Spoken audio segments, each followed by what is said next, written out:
बिस्मिल्लाहिर्रहमानिर्रहीम। अस्सलाम वालेकुम नाज़रीन, बात यह है के साथ मैं हूं हिना आदिल। नाज़रीन, पार्लियामेंट और अदलिया की कानूनी जंग तेज हो चुकी है। पहले चीफ जस्टिस ने अदालती इस्लाहाती बिल पर हुक्म इम्तना की दरख्वास्त मुस्तरद करते हुए कहा है कि सियासत ने अदालती कार्रवाई को आलूदा कर दिया है। सियासी फरीकैन इंसाफ नहीं बल्कि फायदे चाहते हैं। दूसरी तरफ पार्लियामान में वज़ीर दिफा ख्वाजा आसिफ आज खूब गरजे बरसे हैं। उन्होंने तो अदलिया के ट्रायल का मुतालबा कर दिया है, जबकि फवाद चौधरी ने कहा है कि सुप्रीम कोर्ट के 8 जजेस इस वक्त हुकूमती निशाने पर है। अदलिया और पार्लियामेंट की ये महाजराई अब क्या रुख इख्तियार करेगी और हुकूमत और तहरीक इंसाफ के दरमियान एक साथ इलेक्शन के आखिरी और फाइनल राउंड में क्या फरीकैन एक साथ इलेक्शन पर राजी हो जाएंगे? और साबिक वज़ीर आला उस्मान बुज़दार को एंटी करप्शन ने आखिर क्यों गिरफ्तार कर लिया? और उस्मान बुज़दार की गिरफ्तारी से क्या इमरान खान के गिर्द भी घेरा तंग हो चुका है? इन तमाम मामलात पर आज के प्रोग्राम में बात होगी। हमारे साथ मौजूद होंगे रिजवान रजी साहब, सलमान आबिद साहब, मियां दाऊद साहब, नज़ीर लगारी साहब और हमें ज्वाइन करेंगे हसन रजा पाशा साहब। आपसे आगाज करूंगी रिजवान रजी साहब, हिसाब लेने की बातें हो रही हैं, लिया जाएगा फिर हिसाब? देखिए, बात यह है कि अब दोनों तरफ से पॉलिटिकल पॉइंट स्कोरिंग हो रही है। जज साहब भी तशरीफ़ लाते हैं, चीफ जस्टिस साहब, और वो अपना केस सामने रखते हैं जो कि वो उन्हें असूली तौर पे नहीं सुनना चाहिए, उसके अंदर उनका बेनिफिट है। और बेंच के अंदर बैठे हुए कम अज़ कम 3 और जजेस हैं इन 8 अरकान के अंदर बैठे हुए, जिनका इससे मफाद वबस्ता है इस केस से, क्योंकि उन्होंने चीफ जस्टिस बनना है। 4 जज साहब समेत 5 हो गए, चीफ साहब समेत 5 हो गए। 5 अरकान जो हैं वो अपना एक कॉज के खुद जज बन गए हैं। और उसके बाद फिर 7 खामोश जजेस के साथ, मैं वो लफ्ज़ इस्तेमाल नहीं कर रहा जो कयूम सदीकी ने इस्तेमाल किया है, खामोश जज रहते हैं। और एक जज साहब जो हैं वो प्रेस कॉन्फ्रेंस फरमाते हैं और ऑब्जर्वेशंस के नाम के ऊपर, और वो चले जाते हैं और मुखालिफ फरीक को नहीं सुनते। और ये वही जज साहब हैं कि जिनको जब मुखालिफ फरीक के वकील ने तवज्जो दिलाई कि हजूर आपको ये बात कही गई थी, उन्होंने कहा आपने बताया ही नहीं, भाई तो सुनिया ही नहीं, तो बताता क्या? तो अब वो चले गए।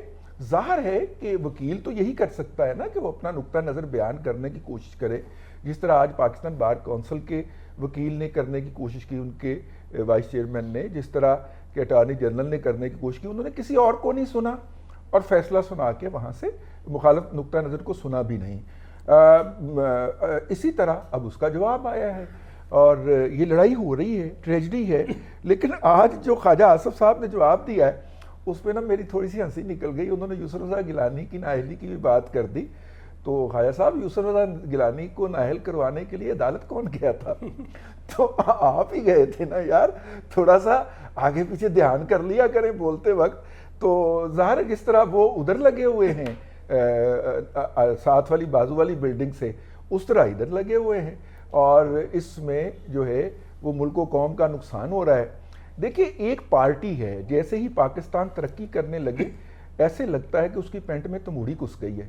और कभी वो 124 दिन का धरना दे के बैठ जाते हैं कि चीनी सदर पाकिस्तान ना आए सीपैक का इफ्तिताह करने।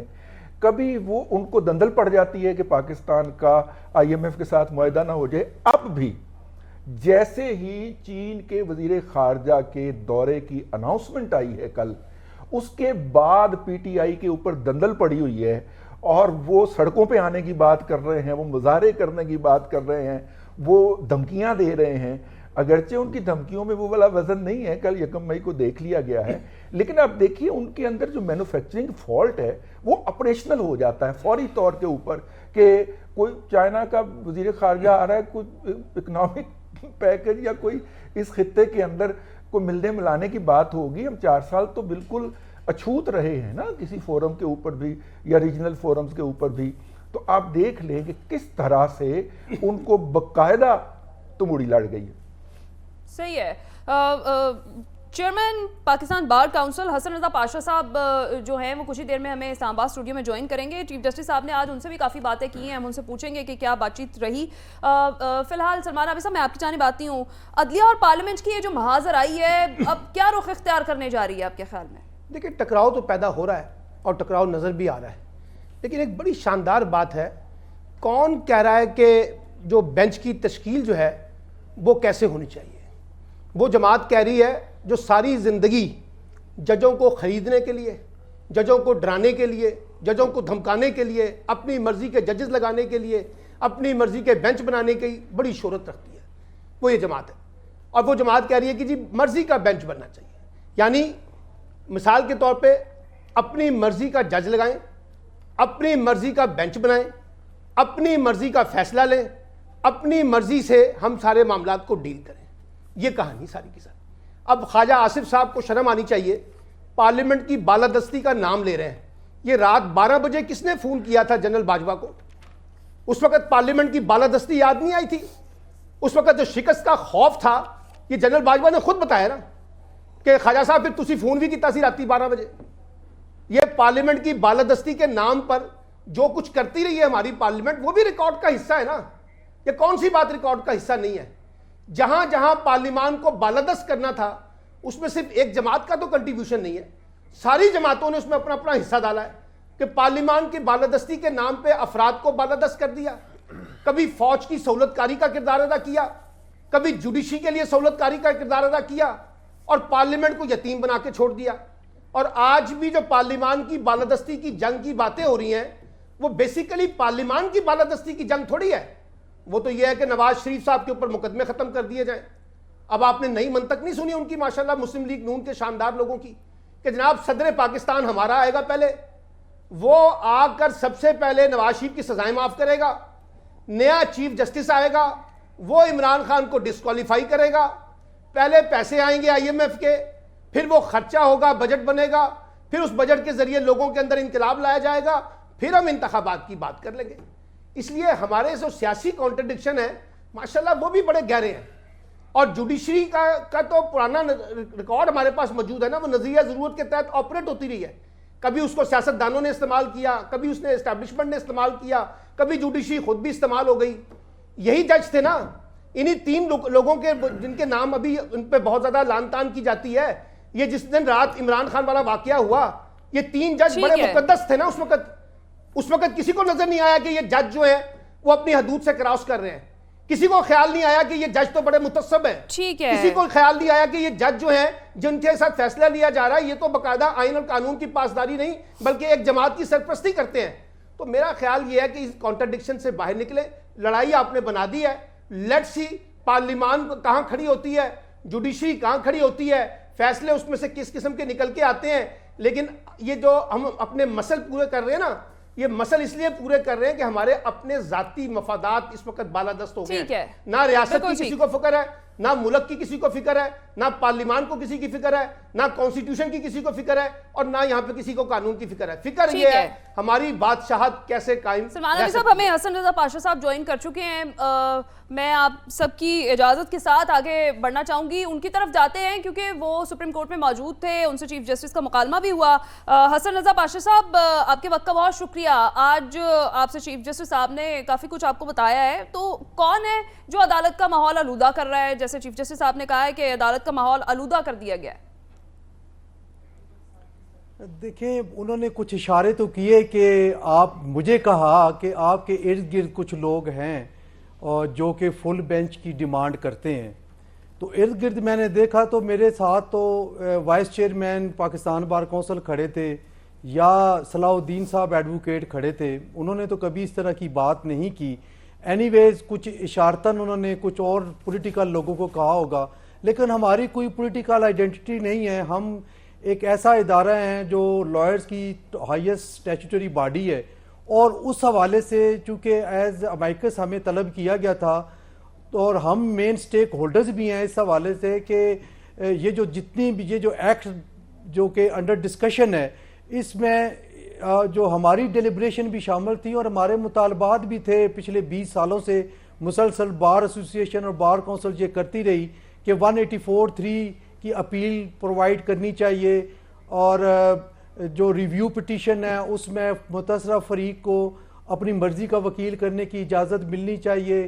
केसेस की फिक्सेशन का कोई मैकेनिज्म होना चाहिए जिसमें अर्जेंट नेचर के केसेस जो हैं उनकी विद इन 14 डेज फिक्सेशन हो। तो ये इस एक्ट में था, और लॉ मिनिस्ट्री ने हमें ऑन बोर्ड लेते हुए वो 2 दफ़ा हमारी मीटिंग्स हुई और उसमें हमने भी इनपुट किया, तो ये एक एक्ट बना। अब बात यह है कि इस एक्ट को नोटिफाई होने से पहले honourable supreme court of Pakistan के 8 रुकनी बेंच ने इसका ऑपरेशन जो है वो सस्पेंड कर दिया।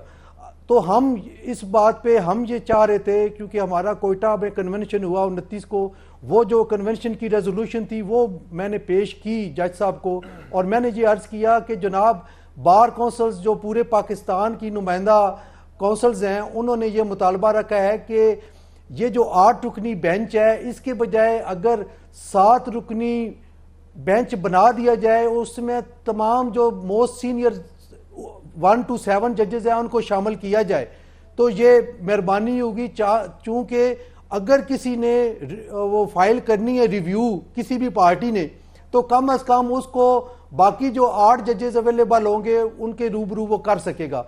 तो उन्होंने कहा कि देखिए आप कर लेंगे इसको, फिर उन्होंने पोल्यूट करने की बात की सुप्रीम कोर्ट ऑफ पाकिस्तान को। अब ये तो उनकी अपनी जजेस के दरमियान की बात है, वो बेहतर समझते हैं कि बाकी उनके साथी जजेस को किसी ने पोलिटिसाइज किया या किसी पॉलिटिकल पार्टी ने उनको एंगेज किया या इनके साथ जो बैठे हैं उनको किया, हम इस पे कोई कमेंट नहीं करते। लेकिन इतना हम समझते हैं कि इस एक्ट की जो स्पिरिट है वो बार काउंसिल्स की और बार एसोसिएशन सभी की जो है वो जजेस मौजूद थे, वो आए, सिवाय एक जज के जस्टिस काजी फायज ईसा साहब नहीं आए थे। तो बज़ाहिर तो यही लगता है सभी उनके साथ हैं। देखिए ये जो रवायात हैं इनको कायम रहना चाहिए, और ये रवायतन एक ईद मिलन पार्टी दी गई, इसको हम ये नहीं कंसिडर कर सकते कि जो जजेस गए हैं उनके सारे मामलात और सारे जो तजादात हैं वो ठीक हो गए होंगे। अल्लाह करे हो जाए, हमारी तो ये दुआ है कि जो बातें सुप्रीम कोर्ट से अंदर से उठ के आ रही हैं वो ख़त्म हो जाएं। लेकिन ये बात इस वजह से मैं तस्लीम करने को तैयार नहीं हूँ कि एक और रवायत थी बड़ी अच्छी कि हर जुडिशल ईयर के स्टार्ट पे एक फुल कोर्ट मीटिंग होती थी, तमाम जजेस बैठते थे और अगले पूरे साल का गोल एक फिक्स करते थे और आपस में गुफ्त शनीद करके मामलात को तय करते थे।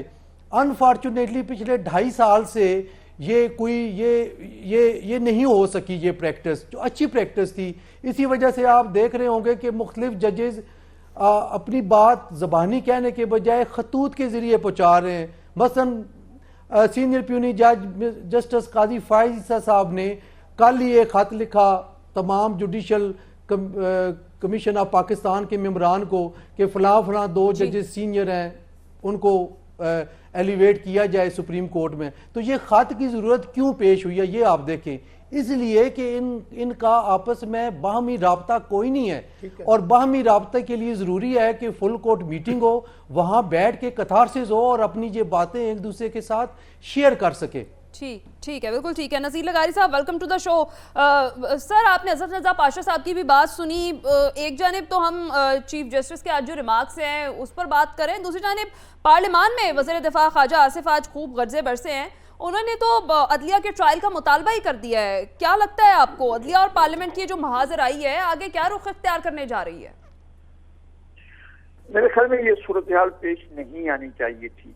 अच्छा, इस सूरत हाल के पेश आने की जिम्मेदारी किसी एक फरीक पर नहीं डाल सकते, वो उसके जिम्मेदार तकरीबन सारे फरीक हैं, और सारे फरीक नहीं, सारे इंस्टीट्यूशंस हैं, और सारे रियासत के जितने भी सतून हैं वो तमाम सतून इसके जिम्मेदार हैं, यानी पार्लियामेंट भी, एग्जीक्यूटिव भी और जुडिशरी भी। कोई इससे जो है बरी जिम्मा नहीं है सारी सूरत हाल के पैदा होने से जो इस वक्त पैदा हुई है मुल्क के अंदर, और ये बहुत ही अफसोसनाक है।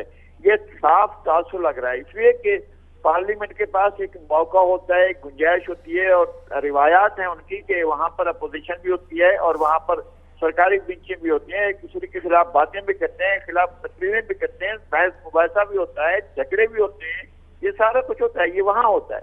लेकिन जुडिशरी और एग्जीक्यूटिव जो है वो एक पेज पर उनका होना जरूरी होता है। वहाँ इख्तिलाफ राय के बावजूद भी आखिरी फैसला होता है वो कंसेंसस से जाकर हो जाता है, यानी एग्जीक्यूटिव साइड पर।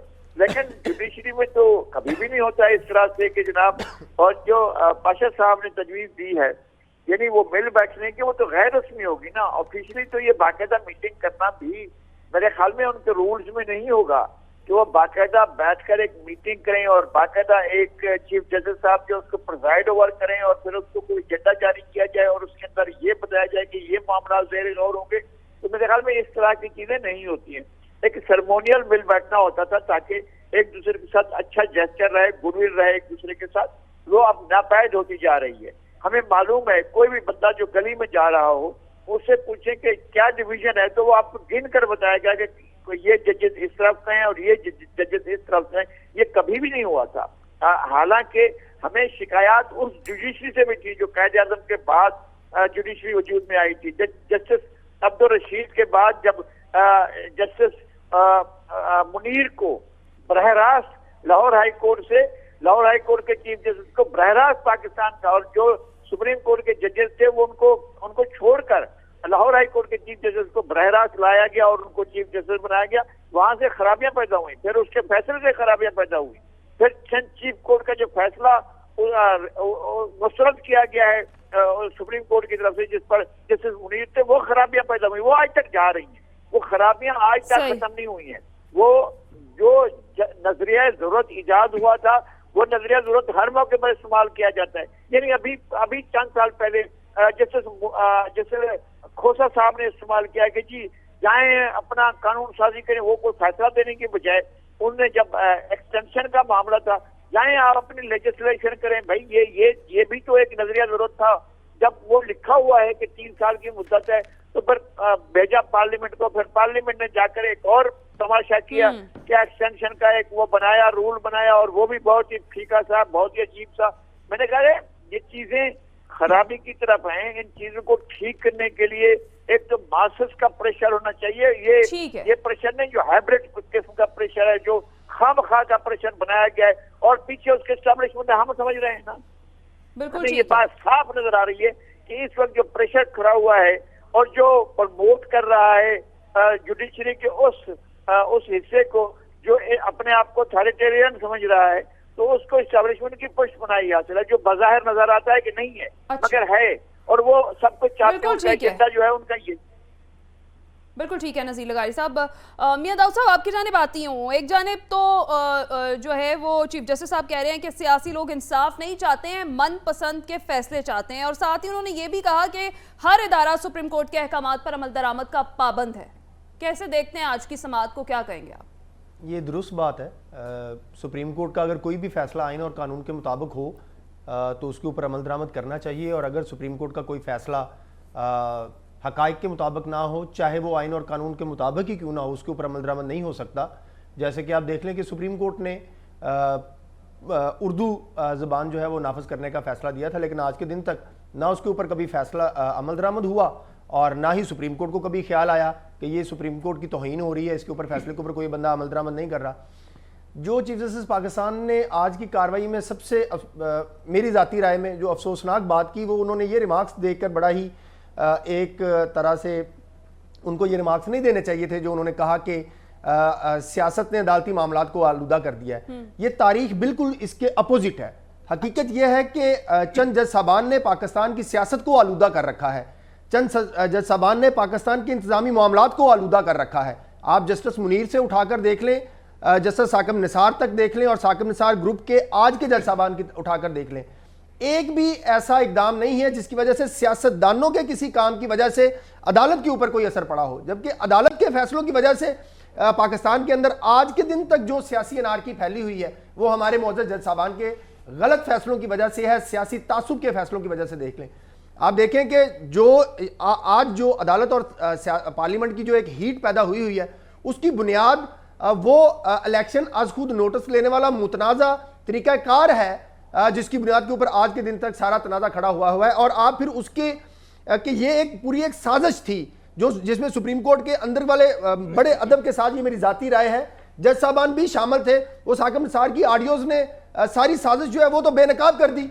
अब उन ऑडियो रिलीज के बाद अब वो गलत होंगी, वो ऑडियोज, वो गैर कानूनी काम है, गैर अखलाकी काम है, लेकिन साजिश बेनकाब हो गई। तस्लीम किया कि दुरुस्त है जी, वो बेनकाब तो होगी। उन्होंने तस्लीम किया। इसका मतलब ये हुआ कि आज के दिन तक साकिब निसार ग्रुप जो है वो पाकिस्तान के सियासी मामलात को आलूदा कर रहा है, और उस आलूदगी की जो बदबू है वो 2017 में भी बेंच नंबर 1 से आ रही थी, आज भी बेंच नंबर 1 से आ रही है। तो मेरी बड़ी अदब से गुजारिश है कि आप सियासतदानों को गाली ना निकाला करें। ये सियासतदान हमारे हैं खुद, और डरे उस वक्त से कि अभी तो ख्वाजा आसिफ साहब ने बड़ा कम जो है वो बोला मुझे बड़े तहफुजात हैं। ख्वाजा आसिफ साहब ने आज जो पार्लियामेंट में तकरीर की उन्होंने बड़ी रियायत की है।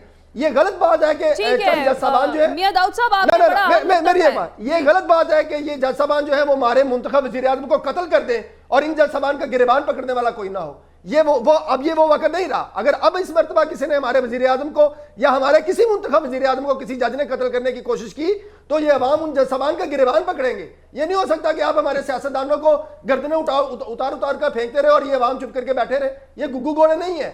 ये अदलिया अपने मामला ठीक करे। आज एक वज़ीर आज़म ने अदालत में खड़े होकर कहा है कि मुझे कत्ल करने की कोशिश की जा रही है। बहरहाल आपने सवाल जो है वो बड़ा अच्छा उठाया है कि ख्वाजा आसिफ साहब ये कहते हैं, यानी सियासतदान ये कहते हैं कि अदालत ने माहौल खराब कर दिया है, जबकि अदलिया ये कहती है कि सियासत ने अदालत का माहौल खराब कर रखा है। आप सबसे मैं वन लाइनर आपकी राय इस पर जानना चाहूंगी कि जो मौजूदा सूरत हाल है उसका जिम्मेदार कौन है? हालात जो है वो इतने खराब जो हुए हैं और आलूदगी की जानिब जा रहे हैं, अगर हम चीफ जस्टिस साहब की जुबान में सोचें तो जिम्मेदार कौन है, सियासत या अदलिया? सलमान आबिद साहब। मेरा तो ख्याल है नज़ीर लोगारी साहब ने बिल्कुल पते की बात की है। सारे फरीक इस पूरे खेल के अंदर जिम्मेदार है और सब ने अपना अपना हिस्सा डाला है। ठीक है, रजी साहब। अदलिया। ठीक है, मियां दाऊद साहब। अदलिया जी। ठीक है, नज़ीर लगारी साहब। मैं दो दोस्तों की हिमायत करता हूँ। अदलिया इस वक्त तो बहुत ही खराब खेल रही। ठीक है, हसन रजा पाशा साहब। मेरे लिए तो ये बड़ा मुश्किल सवाल है क्योंकि हमने हमेशा अदलिया का साथ दिया है और आज पहली दफ़ा बतौर इदारा हमने इसी अदलिया के एक मुअज़्ज़ज़ जज साहब के खिलाफ रेफरेंस दायर किया है। तो आप ये सोच लें कि 75 साल तारीख में पहली दफ़ा मुल्क की 6 बार काउंसिल ने एक मुअज़्ज़ज़ जज साहब के खिलाफ रेफरेंस दायर किया। तो इसका क्या मतलब है कि आखिर हमारी बर्दाश्त की भी हद ख़त्म हो गई है। जब अदलिया किसी एक आमर को 3 साल का पीरियड देती है कि आप आइन में तरमीम करें तो क्या हम उसका साथ दे सकते हैं? ठीक है, बिल्कुल भी नहीं।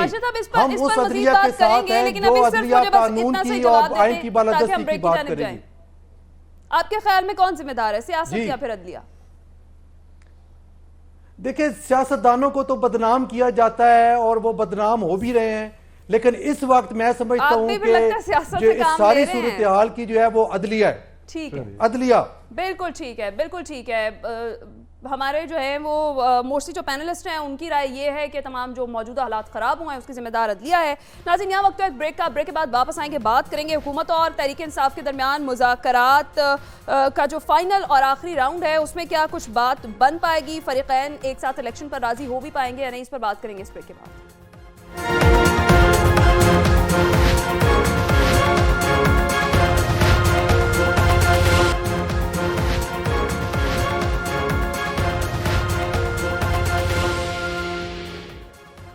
Welcome back. नाज़रीन, किसी भी जंग का इख्तिताम आखिरकार मुज़ाकरात की मेज़ पर बातचीत से ही होता है। मुल्क की सियासत में जारी इस महाजराई को खत्म करने और इलेक्शन एक साथ करवाने के लिए हुकूमत और अपोजिशन के दरमियान जारी मुज़ाकरात का आखिरी राउंड आज तय है। अब ये मुज़ाकरात क्या कामयाब हो सकेंगे कि जब साबिक़ वज़ीर आला उस्मान बुज़दार को एंटी करप्शन ने गिरफ्तार कर लिया है और परवेज़ इलाही साहब की जमानत तो हुई है, लेकिन अभी खतरा बदस्तूर कायम है कि वो भी गिरफ्तार हो सकते हैं। एंटी करप्शन इससे कबल उनके घर का दरवाजा तोड़ चुकी है। अब एक तरफ मुज़ाकरात और दूसरी तरफ ये कार्रवाइयां कौन कर रहा है? क्या कोई मुज़ाकरात को नाकाम बनाना चाहता है? क्या इन मुज़ाकरात से सियासी तूफान थम सकता है? इन तमाम पहलुओं पर हम बात करते हैं। हसन रज़ा पाशा साहब, मैं आपसे आगाज करती हूँ। एक जाने मुज़ाकरात हो रहे हैं, दूसरी जाने बयानात भी दागे जा रहे हैं, इस तरह की सियासत भी की जा रही है और इल्ज़ामात भी हुकूमत की जानिब से लगाए जा रहे हैं। ना सिर्फ सुप्रीम कोर्ट पर बल्कि अब लाहौर हाई कोर्ट पर भी इल्ज़ाम लगाया गया है। कहा यह जा रहा है कि वहां पर भी इमरानदार जजेस बैठे हैं। क्या ये बात दुरुस्त है? देखें, ये सियासी जो लीडरान हैं उनको सोच समझ के बात करनी चाहिए। मैं समझता हूँ कि जो परवेज़ इलाही साहब के घर पे जिस तरीके से एक्शन किया गया वो काबिल मज़म्मत है, वो कोई मुनासिब तरीक़ाकार नहीं था और उनको भी ये चाहिए था, ये बड़े सीजन किस्म के पॉलिटिशियन हैं, कि वो इधर उधर भागने के बजाय अपनी गिरफ्तारी दे देते। क्या होता, दूसरे दिन ज़मानत हो जानी थी अगर केस में कोई सब्सटेंस नहीं था, और अगर केस में कुछ था तो तफ्तीश में वो अपने आप को बेगुनाह साबित करने की कोशिश करते। क्या ज़रूरत थी उनको इधर उधर जाने की। और फिर अगर घर से ये पता चला कि वो यहाँ पे नहीं है, तो जिस अंदाज में बख्तरबंद गाड़ी का किया गया, मुझे तो लगता है कि पुलिस फोर्स में या कुछ ऐसे नाअक्बत अंदेश लोग मौजूद हैं जो इनको मजीद हीरो बनाने की कोशिश कर रहे हैं, और इसका फ़ायदा लामहला तौर पे पीटीआई को हो रहा है और हुकूमती जो इत्तेहाद है उसके लिए नुकसानदेह साबित हो रहा है। तो ये चीज़ें नहीं होनी चाहिए। पॉलिटिकल वर्कर्स को इस तरह गिरफ्तारियां और इस तरह ये मुज़ाकरात को भी सबोटाइज करने की कोशिश है। देखिए, हमने तो पिछले 3 महीने से मुसलसल मुतालबा करते चले आ रहे हैं कि पॉलिटिकल पार्टीज एक प्लेटफॉर्म पे इकट्ठी हों, बैठें, आपस में बातचीत करें और एक कंसेंसस डेवलप करके बताएं कि कौन सी तारीख को इलेक्शन होने हैं, नंबर 1, और नंबर 2 इस मुल्क की इकानमी को कहाँ लेकर जाना है। लेकिन बदकिस्मती ये है कि जो ही मुज़ाकरात शुरू हुए उसके बाद आप देखें दोनों साइड से कुछ लीडर हजरात जिनको शायद ये जो बदअमनी की फ़ज़ा है जो सूट करती है, उन्होंने ऐसे ऐसे बयान दागने शुरू कर दिए जिससे ये नज़र आने लगा कि शायद मुज़ाकरात तअत्तुल का शिकार हो। लेकिन कल मैं एक प्रोग्राम में नवीद कमर साहब की सुन रहा था बात, उन्होंने बड़ी दानिशमंदी का मुजाहरा करके बड़ी पॉजिटिव बातें की, और वो मुझे अभी भी होपफुल नज़र आए कि शायद हम बातचीत के दौरान किसी पॉजिटिव कंसेंसस पे पहुंच जाएंगे, पीटीआई वाले उनके साथ चलेंगे और वो उनके साथ। तो ये बड़ी अच्छी बात है। इस चीज़ को ख़त्म नहीं होना चाहिए बल्कि इसको आगे बढ़ाना चाहिए। बिल्कुल ठीक है रज़ी साहब, जैसे अभी हसन रज़ा पाशा साहब ने बात की है कि मुज़ाकरात की नाकामी की तरफ ले जाया जा रहा है, लेकिन ऐसा नहीं होना चाहिए। अगर मुज़ाकरात नाकाम होते हैं तो फ़ायदा इसका किसको होगा, हुकूमत को या पाकिस्तान तहरीक इंसाफ को? मेरा ख्याल पहले नाकाम हो जाने दिए जाएं, फिर इसके ऊपर जो है फिर हम नाकाम होने की सूरत में बात करें। देखिए, दो पोस्टर चल रहे हैं इस वक्त, एक मुज़ाकरात के अंदर जो चल रहा है और एक मुज़ाकरात के बाहर जो चल रहा है। अंदर की इतला ये है कि पीटीआई जो है वो कहती है कि आप जून के अंदर असम्बलियाँ तोड़ें और जनाब जून में मैं अपनी इतला की बात कर रहा हूं ना, वो तो बाहर की बात है ना भाई। यही तो मुनाफिकत को मैं बेनकाब करना चाह रहा हूं कि जून में आप असम्बलियां तोड़ें और अगस्त में इलेक्शन करवा लें, जबकि पीएमएलएन का ख्याल है या पीडीएम का ख्याल है कि 16 सितंबर से पहले तो हम नहीं करवाएंगे। आप उसके बाद की कोई तारीख ले लें तो महीना जो रौला है वो तो 1 माह का ही रह गया ना। अगर सितंबर में करवाने हैं या अगस्त में करवाने हैं। बाहर क्या पोस्टर दिया जा रहा है? बाहर ये पोस्टर दिया जा रहा है कि 14 मई को अगर असेंबलियां तोड़ने का ऐलान ना हुआ तो मैं सड़कों पे हूंगा। सेम दूसरी साइड के ऊपर भी ये हो रहा है। एक फेस है जो वो अपने फॉलोअर्स को दिखा रहे हैं और एक फेस जो है जो अंदर लेके मुज़ाकरात में बैठे हुए हैं। इसलिए हमें ऑप्टिक्स पे नहीं जाना चाहिए जो इस वक्त पॉलिटिकल गेन के लिए बेवकूफ तो हमेशा की तरह आवाम को ही बनाया जा रहा है। लेकिन एक बात जो मोहतरम नज़ीर लगारी साहब ने फरमाई है, मैं थोड़ा सा उसमें खोसा साहब के हवाले से, एक साहब होते हैं फ़खर इमाम साहब, बड़े सीजन्ड पॉलिटिशियन हैं और वो कौमी असम्बली के मेंबर भी थे और जनाब इमरान खान अहमद खान नियाज़ी साहब के मिनिस्टर भी थे। उन्होंने पार्लियामेंट के अंदर एक तरमीम पेश की थी जिसके अंदर टर्म पोस्ट बनाने की तरमीम की गई थी चीफ जस्टिस साहब को। वो तरमीम किसी को याद नहीं रहती क्योंकि खोसा साहब ने ये जो 6 माह जो वो नहीं दे सकते थे, जिस तरह शाद अहमद खान साहब जो थे, शाद हसन खान साहब, वो आइन तरमीम करने का अख्तियार परवेज मुशर्रफ को नहीं दे सकते थे। इस तरह खोसा साहब जो हैं वो जनरल बाजवा को 6 माह नहीं दे सकते थे कि जनाब आप इसके अंदर कानून बना लें। वो उन्होंने दिए और इस शर्त पे दिए कि मेरी पोस्ट जो है वो टर्म पोस्ट हो जाएगी और उसके लिए बकायदा असेंबली के रिकॉर्ड में मौजूद है, निकलवा के देख लीजिए। और वो उन्होंने एक तरमीम पेश की थी। तो सौदेबाजी तो होती रही है ना सर, उनके साथ हैंड हो गया।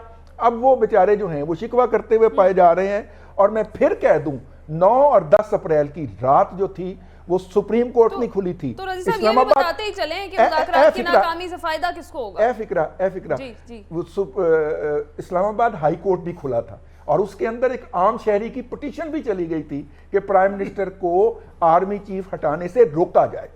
और वो जो था वो पार्लियामेंट की मोहब्बत में सुप्रीम कोर्ट नहीं आई थी उस दिन एक शख्स को एक ओहदे से माजूल करने की जो अटेम्प्ट थी उसको रोकने के लिए पार्लियामेंट आई थी।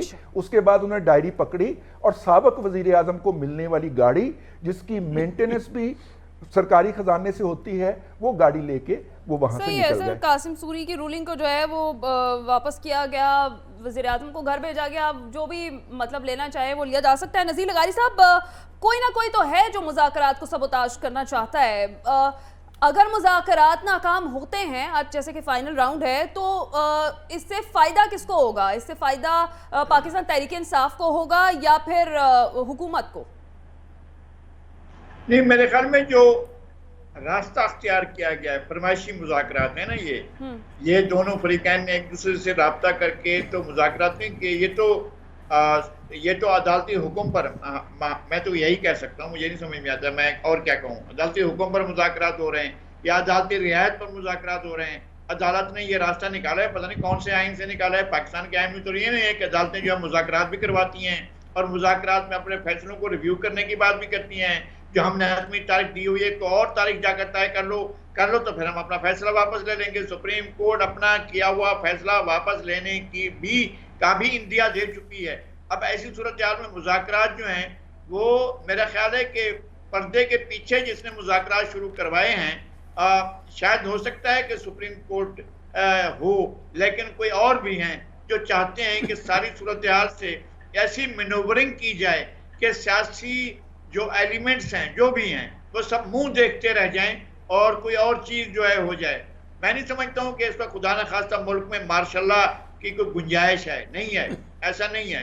और मार्शल लॉ चाहे वो फौजी जनरल लगाए, चाहे वो कोई अदालती चीफ लगाए या कोई और लगाए, मार्शल लॉ बहरहाल इस मुल्क के लिए जहर कातिल होगा। वो पाकिस्तान को एक साथ नहीं रख सकेगा, क्योंकि हमने सबसे ज्यादा मजाक फेडरेशन के साथ किया है, वफाक के साथ किया है। वफाक में 4 फरीकैन ने, एक ने असम्बली में करारदाद पेश की, दूसरे ने वहां पास की, बलूचिस्तान ने शाही जरगे में फैसला किया था, खैबर पख्तूनख्वा ने रेफरेंडम में फैसला किया था कि हम वफाक में शामिल होना चाहते हैं।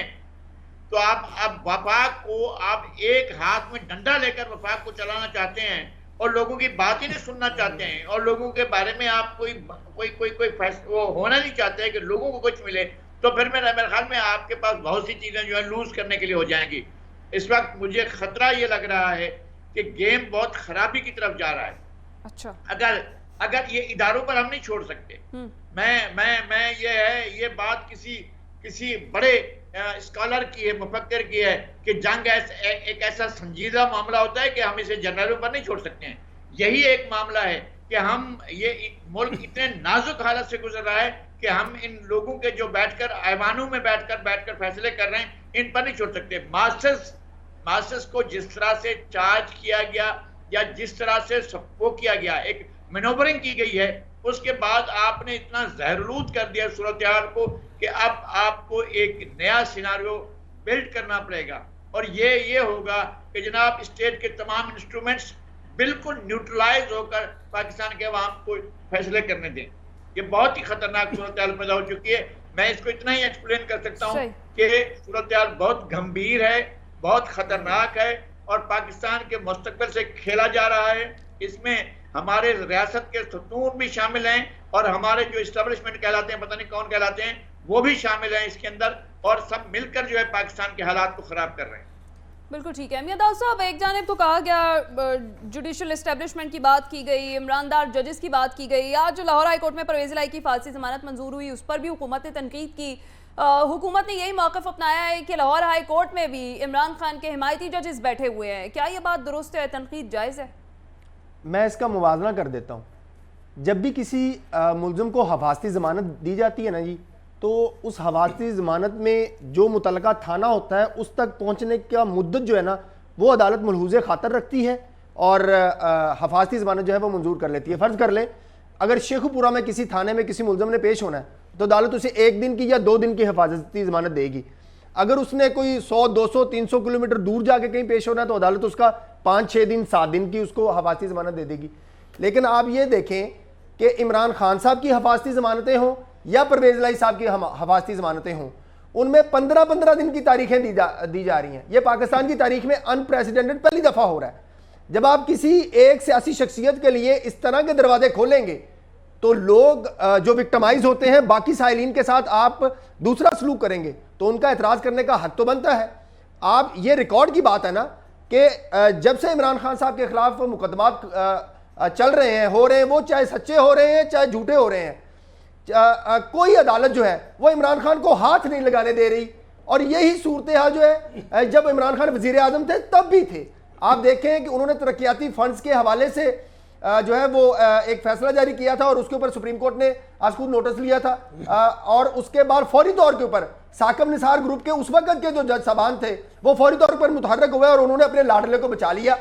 तो ये सारा लाडलाइज्म जो इमरान खान साहब के लिए हमारी मौजूद अदलिया कर रही है, ये तो सबके ओपन एंड शट है। अब देखें ना, इमरान खान साहब के ऊपर जो 7ADA के मुकदमात हुए हैं उसमें इमरान खान साहब ने लाहौर हाई कोर्ट से निकल के 7 शादमान चौक में इंसदाद दहशतगर्दी की अदालत में पेश होना है, लेकिन उसके लिए भी इमरान खान साहब को 15 दिन की हिफाजती जमानत मिल जाती है, आम मुल्ज़िम को नहीं मिलती। तो लोगों ने तनकीद नहीं करनी तो और क्या करना है। अदलिया ने जो अपने आप को आलूदा करना शुरू किया हुआ है वो तो सारा कुछ अब सबके खुल के सामने आ गया है कि किस तरीके से इमरान खान को तहफ़्फ़ुज़ फराहम किया जा रहा है। अच्छा मुआवजा किया है आपने, थोड़ी सी रहनुमाई मैं भी चाहूंगी, ये भी मुआवजा कीजिए। ये वही लाहौर हाई कोर्ट नहीं है जिसने 50 रुपए के स्टैम्प पेपर पर गारंटी लेकर नवाज शरीफ साहब को जेल से लंदन जाने दिया था? ये बिल्कुल वही लाहौर हाई कोर्ट है और उसी लाहौर हाई कोर्ट ने अब आप देख लें कि इमरान खान साहब के लिए 125 मुकदमात में उसको तहफ़्फ़ुज़ फराहम किया हुआ है। ये बिल्कुल 50 रुपए के ऊपर स्टैम्प पेपर। और एक और बात जो हमें ना रिकॉर्ड दुरुस्त कर लेना चाहिए। यही हम जैसे नज़ीर लगारी साहब मुज़ाकरात वाली बात कर रहे थे ना कि ये मुज़ाकरात कैसे शुरू हुए, मेरे पास ये जिस दिन मुज़ाकरात शुरू है उस दिन की ये खबर है अपने ज़राए के हवाले से कि ये कोई मुज़ाकरात नहीं है। ये सिर्फ चीज़ justice Pakistan mister justice Umar Ata Bandial साहब जो है वो अपने साथी जज साहबान के गलत मशवरों की वजह से बंद गली में जा चुके हैं। उनकी फेस सेविंग के लिए पीटीआई को डंडा दे के आगे लगाया गया है कि जाओ तुम मुज़ाकरात करो। वो पिटीशन जो सियासी जमातों में मुज़ाकरात के लिए हुई वो फरमाइशी पिटीशन कर रही है, वो फरमाइशी पिटीशन थी जो सुप्रीम कोर्ट में दायर हुई मुज़ाकरात करने। वो फरमाइशी पिटीशन एक दिन में दायर हुई और एक ही दिन में लग गई। लेकिन मैं अपनी बात कंक्लूड कर लूं, परवेज लाई साहब की पंजाब की वजारत आला में 120 अरब रुपए की करप्शन की पिटीशन जो है वो सुप्रीम कोर्ट में पेंडिंग पड़ी हुई है। चीफ जस्टिस पाकिस्तान उमर अता बंदयाल साहब की इतनी हिम्मत नहीं है कि उस पिटीशन को ओपन कोर्ट में लगा के डिसमिस ही कर दे और एक पिटीशन जो है वो फौरन लग जाती है। ये 50 वाली बात मेरे से ले लीजिएगा। वो 50 रुपए के स्टैम्प पेपर पे इसलिए भेजा गया था कि पिटीशनर उसमें भी इमरान खान था, उसमें भी दरखास्त गुजार इमरान अहमद खान नियाज़ी था, कोई और नहीं था, तो इसलिए वो लाडलाइज्म जारी है। ठीक है सलमान आबिद साहब, बात ये है अब जिनके ऊपर इमरान खान सवार हो जाए ना उनका मसला को इलाज हमारे पास नहीं है। अभी दाऊद साहब ने माशाल्लाह अदालती तारीख की एक थोड़ी सी कहानी इमरान खान के दौर की है। ज़रा थोड़ा सा सच पूरा भी बोल लेना। ये जो नवाज शरीफ लाडले थे लाहौर हाई कोर्ट के और पाकिस्तानी अदालतों के, इतवार के दिन भी जाके जो है ना जजेस जो है उनकी जमानतें लेते थे उनके घर जाके, उनको कैसे कैसे रिलीफ मिलता था नवाज शरीफ को। बेनज़ीर भट्टो की तकरीरें निकाले आर्काइव डिपार्टमेंट से और सुनाएं ज़रा वो चमक की बातें किसके लिए करती थी, कौन जजों को खरीदता था, वो कौन था चीफ जस्टिस के लिए जो वहां पे गए थे, कोयटा तक ब्रीफ केस लेके गए थे, कौन सुप्रीम कोर्ट पे उस वक्त चढ़े थे। ये सारी कहानी भी हमारे पास है ना। मैं एक मुजम्मत करता हूं, इन जजेस की भी मुजम्मत करता हूं। मेरा भी यही केस है, सुने जरा, मेरा भी यही केस है सलमान आबिद साहब। उस वक्त भी जजेस ने पाकिस्तान को बर्बाद किया, आज भी जज साहब इस पाकिस्तान को बर्बाद कर रहे हैं।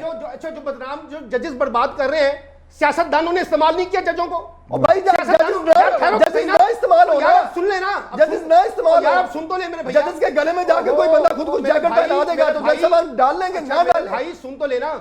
ये जज के सियासतदान क्यों करते हैं साहब? भाई जजेस ना करे ना तो फिर सियासतदान भी ना करे। भाई सियासतदानों को छोड़े, क्यों सियासतदान आपने मुकद्दस गाय बना दिया, जजेस पिटीशन को डिसमिस कर दे। और भाई आप देखिए आप हमारे सामने क्योंकि आप अपनी, मैं बताता हूं क्यों, क्योंकि आप अपनी मर्जी के जज लगाते हैं। जी नहीं, जस्टिस खोसा ने कहा इमरान खान को कि लाओ मेरे सामने। भाई मैं आपको बता रहा हूं जस्टिस कयूम कौन था? अच्छा जस्टिस खोसा कौन था? जस्टिस कयूम कौन था? बताइए जस्टिस कयूम कौन था? रिकॉर्ड के ऊपर नहीं है।